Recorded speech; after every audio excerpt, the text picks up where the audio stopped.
Hey guys, welcome back to The Readers. I hope you are having an amazing day. Let's get right into the stories. The first one is pro-revenge story. Backstory: my dad is a high school assistant principal. It's currently his first year at a new school, and it's a much better school than the last one he was at, which was overpopulated, drug-filled, and many of the students there had to have free or reduced lunches. There were fights almost every week, and my dad had to suspend kids almost every day.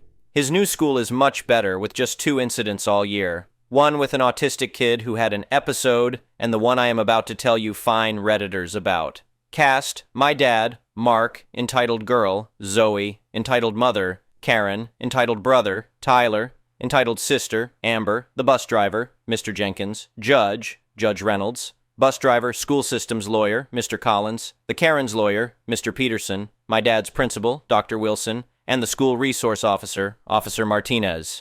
To clarify, any dialogue I might include will obviously not be 100% correct. The original incident took place about 2 months ago, in June 2025. I'm not 100% sure what started it, but either Mr. Jenkins accidentally bumped into Zoe while he was dropping her off, or he told her off for saying something rude, but she got pissed and texted Karen about it. Karen came storming out of her home and started yelling at him. "How dare you touch my daughter?" she screamed, even though Mr. Jenkins tried to explain that it was an accident. "Ma'am, please calm down. I didn't," Mr. Jenkins attempted to say. "Don't tell me to calm down. I'll have your job for this," Karen shouted, her face turning bright red. Mr. Jenkins, not wanting to escalate the situation, just closed the door and drove off. The next morning, Mr. Jenkins went to pick up Zoe, but when he got to her driveway, she wasn't there. Karen, Tyler, and Amber were. He opened the door to ask where Zoe was, and that's when all 3 of them boarded the bus. "Where's Zoe?" Mr. Jenkins asked. "She's not riding with you anymore," Karen snapped. "We're here to teach you a lesson about respecting people." Zoe is a junior, I think. Her older brother Tyler was around 22, and her older sister Amber was in college. These people were all adults, and all 3 of them started screaming at poor Mr. Jenkins, threatening him, calling him slurs, and telling him off. "You think you can push my sister around?" Tyler shouted, getting right in Mr. Jenkins' face. "I'll show you what happens to people who mess with our family." "I'll make sure you never work in this county again," Amber added, filming the whole thing on her phone like she was collecting evidence for some imaginary crime. The rest of the kids on the bus were expectedly scared. Some of the younger ones started crying, while the older ones just stared in shock or looked down at their phones, trying to avoid eye contact. "Get off my bus now," Mr. Jenkins finally managed to say. "You are trespassing on school property. We'll leave when we're good and ready," Karen replied. But eventually the 3 of them got off the bus. The moment they stepped off, Mr. Jenkins closed the door and sped away. The one thing the entitled family forgot to think about was the fact that there are 4 HD cameras equipped with audio sensors on every bus in our county. They caught everything. The poor dude got the rest of the kids to school and went straight to the front office. My dad was pissed when he saw the footage. He got the video feed from the bus, called Officer Martinez, who called some other officers, and had Karen's ass arrested for malicious harassment, intimidation, trespassing, and a few other things. "This is completely unacceptable," my dad told Dr. Wilson while reviewing the footage. "No one threatens our staff like this." Dr. Wilson let my dad have control over the whole situation because he knows my dad does not mess around with these kinds of things. "Handle it however you see fit, Mark. I trust your judgment." So my dad helped Mr. Jenkins get some revenge. First, he had Zoe switch to a different bus route so she couldn't mess with Mr. Jenkins anymore. Then he had Tyler, Amber, and Karen permanently banned from the school grounds, and then he gave Mr. Jenkins a month of paid time off. These were just petty revenge, if that. Working with their lawyer, my dad got statements from most of the kids who were on the bus, and they decided to press charges against only Karen and Tyler, who had apparently been in the middle of a 6-month probationary period for a different crime, so he was essentially guaranteed jail time. Going into the trial, 6 weeks ago, nobody expected Karen to get any more jail time than a week, if that. My dad, Dr. Wilson, and Officer Martinez were all in the courthouse in case they needed to be called as witnesses. They were not. Mr. Collins made his remarks, and Karen's lawyer, Mr. Peterson, just tried to get her sentence reduced. He knew they were going to lose. The videos weren't even shown to Judge Reynolds because there was so much other evidence. But Judge Reynolds surprised everyone when he gave Karen a 30-day sentence. "Mrs. Clark," the judge said sternly, looking directly at Karen, "you threatened the life of a school employee, endangered minors, and trespassed on school property. And for what? Because a bus driver did his job and corrected your daughter's behavior? This court will not tolerate such disregard for the safety of children and school personnel. He made it very clear to her that she had threatened the life of a man, endangered kids, and trespassed on school property for no reason besides that Mr. Jenkins had told off Zoe and that she should be punished accordingly. My dad and Dr. Wilson were trying not to cheer. But that wasn't even the best part. Tyler skipped his trial. They were back-to-back trials, so there's no way he could have forgotten. Judge Reynolds immediately issued a bench warrant for his arrest. This demonstrates a complete lack of respect for this court, Judge Reynolds said, visibly annoyed as he signed the warrant. Bring him in as soon as possible.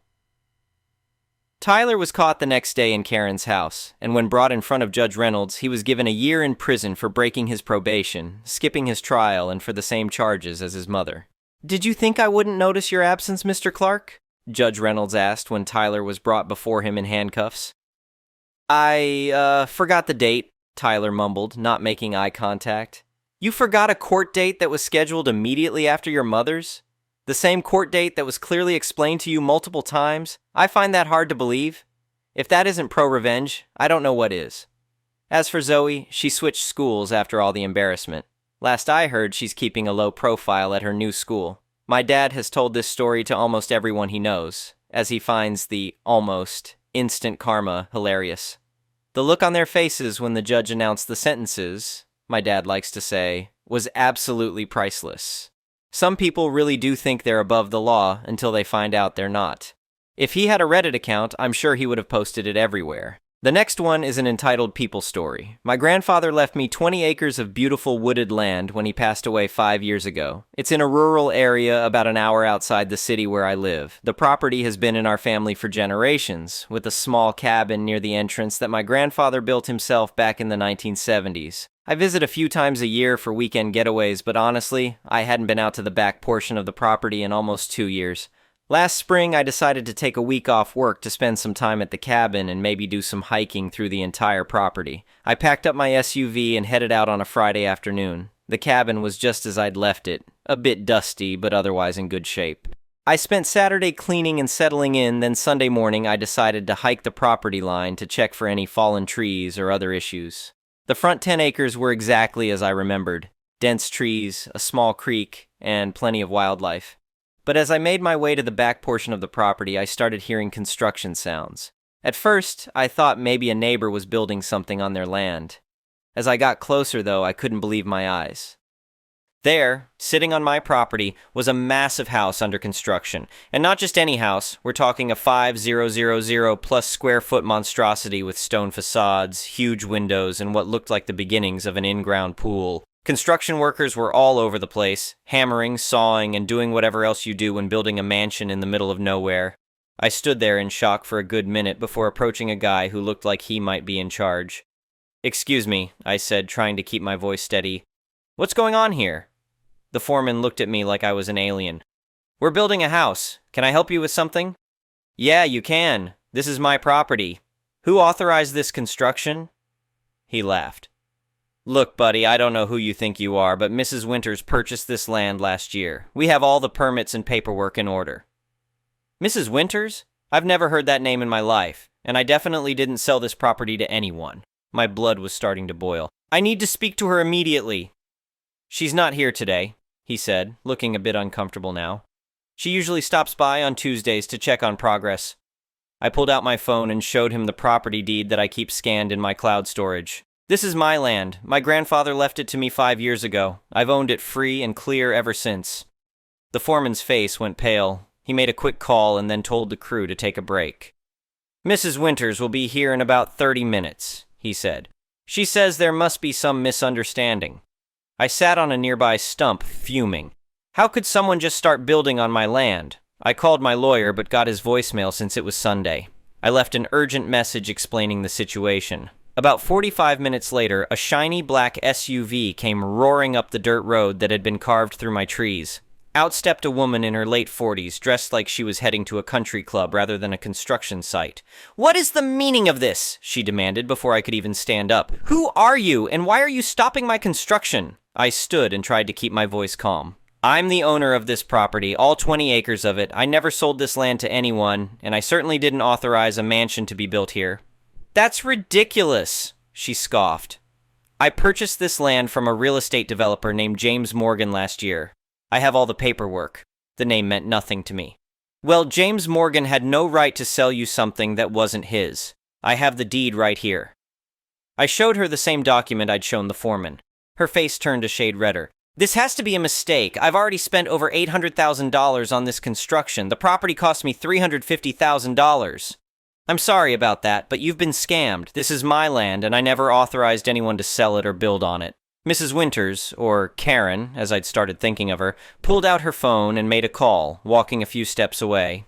I could hear her yelling at someone named James, demanding he explain what was going on. After a heated conversation, she stormed back to me. This is absurd. My lawyer assures me that my purchase was legitimate. You must be confused about your property lines. I shook my head. I'm not confused. I walked the property line today, and your house is definitely on my land. If you want, we can call a surveyor right now. Fine, she snapped. But construction continues until this is resolved. I'm not losing any more time because of your mistake. Actually, I said, construction stops now. This is my property, and I'm not authorizing any further work. She laughed in my face. You can't just stop a permitted construction project. I have approval from the county. Permits obtained fraudulently don't count, I replied. But let's call the sheriff and see what they have to say. That shut her up momentarily. She took a deep breath and tried a different approach. Look, if there's been a misunderstanding, perhaps we can work something out. Would you be willing to sell me this portion of the land? I'll pay well above market value. I considered it for a moment. I didn't really need all 20 acres, but something about her entitled attitude rubbed me the wrong way. I'm not interested in selling. This land has been in my family for generations. Everyone has a price, she said, smiling tightly. Name yours. It's not for sale, I repeated, and I want all construction stopped immediately until this is sorted out legally. The smile vanished. You'll regret this, she hissed. Do you have any idea who I am? My husband is on the county board. We'll see who really owns this land when I'm done with you. With that, she stormed back to her SUV and peeled out, spraying dirt and gravel everywhere. The foreman approached me cautiously. So, what do you want us to do? Pack up and leave until this is resolved, I told him. I'm calling the sheriff and my lawyer. The sheriff arrived about an hour later. After reviewing my documentation, he agreed that there seemed to be a legitimate dispute over ownership. He instructed the construction crew to cease work until the matter was resolved legally, which the foreman reluctantly agreed to. My lawyer called back that evening and was livid when I explained the situation. This sounds like a classic real estate scam, he said. Someone pretended to own your land and sold it to an unsuspecting buyer. I'll file an emergency injunction tomorrow morning to officially halt construction, and we'll get to the bottom of this. The next day, my lawyer confirmed what I suspected. James Morgan was a scam artist who had created fake documents showing he owned my property, then sold it to Mrs. Winters. He'd targeted rural properties where the owners weren't frequently present, creating convincing forgeries of deeds and other documents. He'd apparently done this to several other property owners in the county. Mrs. Winters, however, wasn't going down without a fight. She filed a countersuit, claiming that I was the one with fraudulent documents and that she was the rightful owner. She also tried to use her husband's position on the county board to pressure the planning department to validate her permits. The legal battle dragged on for 3 months. During that time, construction remained halted, with the half-built mansion sitting like a scar on my beautiful property. Mrs. Winters tried everything, offering to buy the land with insulting lowball offers, threatening me with endless legal battles, and even spreading rumors in the community that I was trying to steal her house. Finally, we had our day in court. The judge reviewed all the evidence, including the chain of title that clearly showed my ownership going back to my grandfather and beyond. James Morgan had been arrested for multiple counts of fraud in another county, which helped our case considerably. The judge ruled entirely in my favor. I was the legal owner of the property, Mrs. Winters' purchase was invalid, and all construction permits were revoked. Mrs. Winters broke down in the courtroom, wailing about how unfair it was that she'd lost all that money. The judge was sympathetic but firm. Her recourse was against James Morgan, not me. As we left the courthouse, my lawyer pulled me aside. You know, you have options here. The construction on your land constitutes trespassing and property damage. You could demand that she remove the structure entirely and restore the land to its original condition. I thought about it. The idea of making her tear down that monstrosity was tempting, especially after all the stress she'd put me through. But then I had a better idea. I approached Mrs. Winters and her lawyer outside. "I have a proposal," I said. "The house is about half built on my property. I'm willing to sell you the 5 acres where the house sits for $500,000. Her eyes widened. "That's highway robbery. That land isn't worth more than $50,000. Maybe not before you started building on it, but now it's worth considerably more to you, isn't it? Your other option is to tear it all down and restore my land to its original condition, which will cost you at least that much and leave you with nothing." Her lawyer whispered something in her ear, and her face fell. She knew I had her cornered. After a few more weeks of negotiation, we settled on $425,000 for the 5 acres where her house sat. I used part of that money to build a proper fence around the remaining 15 acres of my property, with very clear no trespassing signs facing her house. The best part? I used another chunk of that money to renovate my grandfather's cabin into a beautiful year-round home. Now I live there full-time, and every morning I enjoy my coffee while looking out at the woods that have been in my family for generations, and occasionally at the reminder of what happens when someone tries to take what's mine without asking. Mrs. Winters and her husband finally moved into their completed mansion about a year later. They've never spoken to me, though I occasionally see them giving me dirty looks when I walk near our property line. I just wave and smile, knowing that their dream home cost them nearly twice what they'd planned, thanks to their entitlement and failure to do proper due diligence. The scammer who sold her my land, he's serving 12 years in federal prison for multiple counts of real estate fraud. Turns out Mrs. Winters wasn't his only victim, just the one who picked the wrong piece of land to build on. The next one is a malicious compliance story. My mother is toxic and likes to have unspoken rules for me that I never know exist until I break them. However, I have one time in my life where I broke one but decided she was going to eat her own words because I had enough. A few years ago, her birthday in May landed on a weekday with Mother's Day that weekend. I was busy at work that week and was already working weekends and overtime, but I always made sure to remember her birthday and Mother's Day. I bought her presents, sent her a birthday card and Mother's Day card, texted her a happy birthday and Mother's Day, and even gave a very well thought out post on her FB. It's all I had time for. However, I never heard a word from her. She didn't call me, nor did I get a text if she even received the present that I sent her. No thank you, nothing. I was too busy to even ask about it, and with her typical behavior of ignoring me, I just didn't press her about it. In December, a special event came up in my life, which I told her about several times. My sister had similar events, and my mother always remembered hers, so when it came and went with her saying nothing, I brought it up over text. I was told that she didn't realize it was important to me. I was upset and admittedly angry over once again being ignored and forgotten about. Cue her usual deflection, in which she then turned the entire argument around on me, and that's when I found out she did receive my present, 7 months later. She then told me, and I quote, "You didn't think it hurt my feelings when you didn't bother to call me on my birthday or Mother's Day? Sorry, but Facebook cards just don't get it, and neither does texting." Fine, cue my malicious compliance. For the next year, she never got a text, a FB post, birthday present, Mother's Day present, Christmas present, etc., but she got her phone call on her birthday and holidays. Phone calls are the only thing she received because, as she said, other forms of communication and thoughtful gestures didn't cut it. After a year of this, my mother sends in her reliable flying monkey. My sister calls me to tell me that Mom doesn't think you love her because you don't send her presents anymore. I'd like to say I stood my ground, but at the time I was still a doormat, so the malicious compliance ended. I'm no contact with my family now, but to this day, it makes me proud that for once I used her words against her and set a boundary. She never said that to me again, so it was worth it.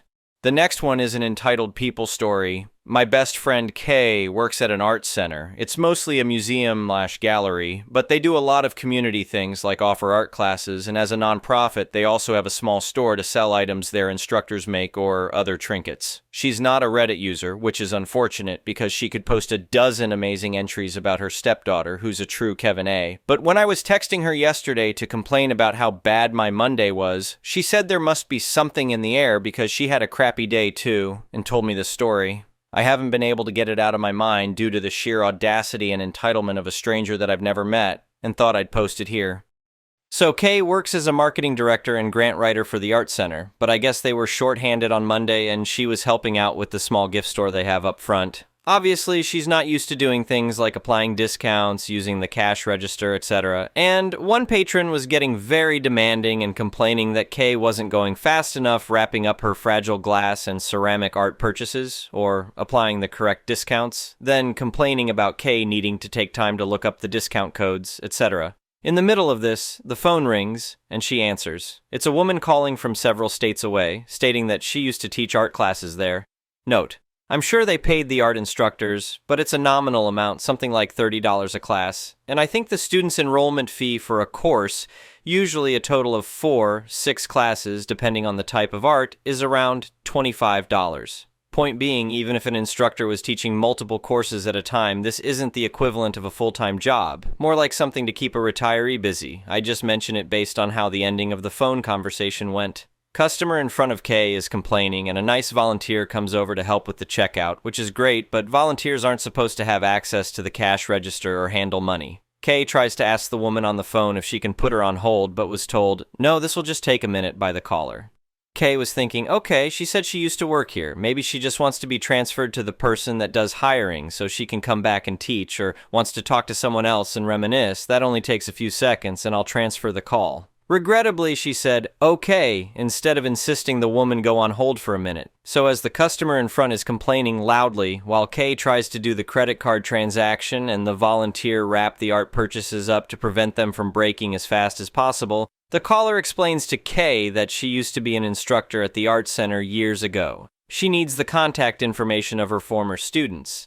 Kay's not sure she's understanding this correctly given the commotion going on around her, but the caller explains that she knows all her former students, as part of their enrollment, had to put down a phone number or email or other contact information, and she wants that. She's sure the art center keeps those lists, and those former students are probably still taking classes with other instructors right now or have become members of the art center, but they were her students, so she's allowed to contact them. She just needs all their names and numbers. At this point, customer in front of her is making a ruckus about discount codes, and Kay realizes this is definitely not going to take just a minute. So Kay calls over a program director that happened to be walking by to take over the phone call and just concentrates on the customer in front of her and applying all the correct discounts. This alone apparently took several minutes because the customer wanted her 10% senior discount off on top of the 5% membership discount when you're only allowed one or the other. The whole time, the director is standing there, on the corded landline phone, next to her, saying things like, "Yes, I remember you. Well, that was almost 10 years ago. I don't know if we still have those sign-up sheets. You want the current student's information? But why? Do you need a reference?" And then there was a very long pause. You see, the caller explained that she had moved to a different state, was unable to get a job, and now living in a motel with no money. She needed to reach out to all her former students and let them know this so they could send her money. So she needs the names of her students. They love her and will want to help her out, and she's entitled to be able to keep in contact with them if she wants to. But if they don't have that information, she needs all the names and phone numbers of current students. An art student would never let an art instructor suffer like she is, even if they never met her. So she'll call them all up and they'll send her money once they know about it. Needless to say, the art center did not think this was a valid reason to give out contact information. Caller apparently kept pressing her sob story, trying to pull on heartstrings, then eventually becoming irate and started to say something about how if the art center was refusing to give her the names of her students, then they will have to rehire her. All they have to do is give her an advance on her paycheck and so she can return to the area and find a place to live. When the director stated they weren't hiring right now, the caller then demanded to speak to a program director because these were her students and she needed to talk to them. Kay said the only silver lining of her crappy Monday was hearing the woman say, "Name, I am the director, and my decision is final," before slamming down the phone and relaying the conversation to Kay. The caller did continue to call back, but they stopped answering calls from that area code for the rest of the day. I wish the art center had a working answering machine or voicemail, because I'm sure those messages would have been hilarious. The next one is an entitled parent story. "Hey guys, this just happened today, and I thought you guys would get a kick out of it. I work in sales, and to keep things anonymous because I still work here, the products we sell are aimed towards children and families. We offer open play for a fee to let the kids run around and enjoy themselves. Our rules are very simple and very basic, so easy to follow it's impossible to get confused. One rule that I believe is the easiest one to follow is no toys in the building. Sounds easy and simple enough, right? Well, earlier I had a mother come in, EM, with her adorable son who I'll call Racer. It was their first time visiting us, so after they filled out the waiver, I had her read the rules that were posted right in front of her while I was getting ready to charge her. Things were okay as she just sat down on a bench while Racer was running around having the time of his life. While he's playing, we have a radio going playing kid-friendly music. However, we got hit with some rain and lost connection, so it was pretty quiet. I'm minding my business playing games at my desk when I start hearing something small roll around.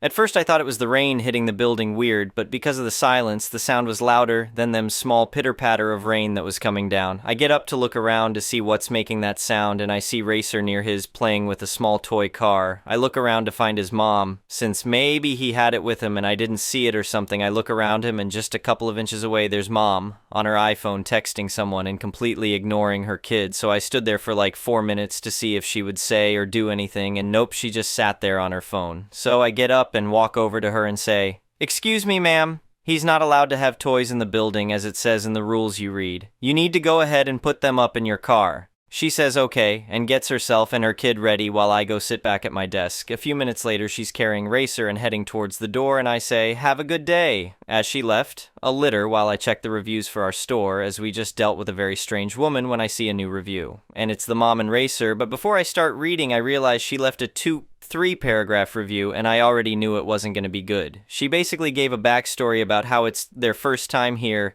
and her kid is special needs, and it's so hard to find a good place for kids like him to play, for like an entire paragraph. Then literally in 3 sentences, she talks about shows she saw me walking up to them, and gave attitude about Racer playing with his cars and they need to be put away in the car. Then spits out another paragraph about how she felt, how I was so rude, and then says, "We were literally the only ones in the store, so I didn't think it would be any issues since we were just waiting for the rain to pass," admitting she knew what she was doing was wrong. She put in a whole lot of garbage that never happened, like how she told me he's autistic and needs to play with his toys, how she kept telling Racer he couldn't play with the toys and was trying to get them back. Her entire review can be summed up as, "Oh boo-hoo, we were the only ones in the store, so I decided he can play with his toys, but when the worker told me he couldn't, I got so mad, so I wrote a fake review admitting I'm in the wrong, but it doesn't matter because he's autistic and there was no one in the store. He should have let us do whatever we went." I already told my manager about it, and unlike other lazy, terrible managers, he actually knows I'm being serious about it and isn't taking the review seriously.